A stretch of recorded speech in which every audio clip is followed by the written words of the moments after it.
The Wall Street Journal reported that Nancy Pelosi's visit to Taiwan was in support of democracy and didn't represent a change in long-standing U.S. policy regarding Taiwan.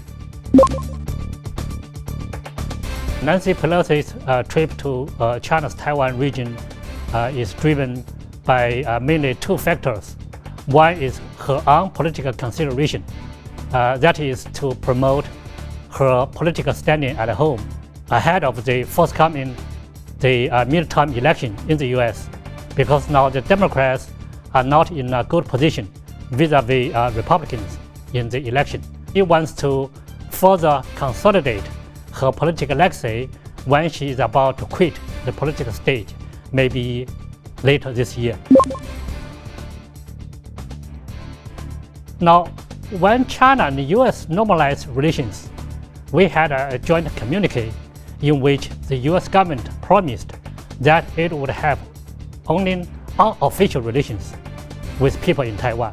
Nancy Pelosi, as the Speaker of the U.S. House, is the third highest-ranking U.S. official visiting Taiwan in the last 25 years. So this will represent a major breach of the U.S. commitment to China about the unofficial nature of relations between U.S. and Taiwan. And this is also why China has taken it so seriously. Before her trip, U.S. military had reportedly told President Joe Biden that they did not think the trip was a good idea. For Biden, his concern is that this visit may interrupt his plan to improve relations with China and to seek China's cooperation on a wide range of issues of his concern, as he just had a phone call with Chinese President Xi Jinping in late July. But for Nancy Pelosi, her concern is that through this visit, she will be able to promote her domestic standing and also leave a political legacy of confronting China on the Taiwan issue. Now, there is also a connection between U.S. government and Pelosi's visit to Taiwan, because for a long time, especially since Biden administration, the U.S. has stepped up efforts to support Taiwan militarily, economically, and politically. And Pelosi's visit is only one part of the broader U.S. effort to support Taiwan against China. So in this regard, the only difference between Biden and Pelosi is tactical, whether this is a good time to do it or not. In CNN's report, John Kirby, a spokesperson for the National Security Council, said that China has chosen to overreact to Pelosi's visit to Taiwan and that the White House expects further provocative actions in the coming days. Actually, President Xi Jinping told President Biden that U.S. should stop playing fire on the Taiwan issue. For China, we think this is the right choice to send a strong signal to both Taipei and Washington. The Western politicians and media claim that China's action is reactive. That means they underestimate China's reserve and willingness to defend our core national interests on the Taiwan issue. That also reflects that they are not sympathetic to China's concern on the Taiwan issue. I think that they should better learn a lesson from this episode.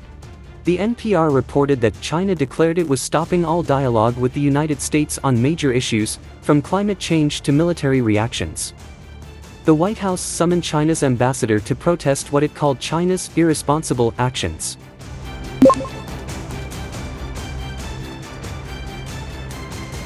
These 8-point countermeasures suggest that Pelosi's visit to Taiwan has already produced negative impact on the entire China-U.S. relations. When the U.S. and China agreed to hold this kind of talk, the purpose is to increase mutual understanding and to avoid a crisis that may occur.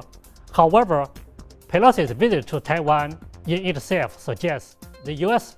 actually does not have the sincerity in avoiding the crisis between two countries. So there is no meaning for the theater commanders to hold talks to increase mutual understanding. Now, for the climate change, as State Councilor Wang Yi already mentioned last year, two countries' cooperation on climate change and other issues needs the right atmosphere for better relations.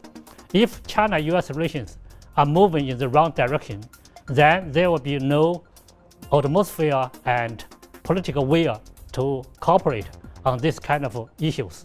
USA Today reported that the Biden administration stressed that its policy toward Taiwan has not changed and that they do not support Taiwan independence. Well, it's too early to say whether the crisis or the China's reaction is over, because it depends to a large extent on how the U.S.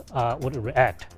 There is news that U.S. may be sending its military aircraft and Navy ships to cross the Taiwan Strait.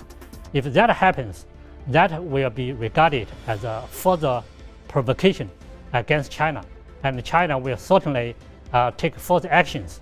And that, what I will say, is a kind of chain of reactions, action and reaction, and the situation in the Taiwan Strait may deteriorate, and China-US relations will be further damaged.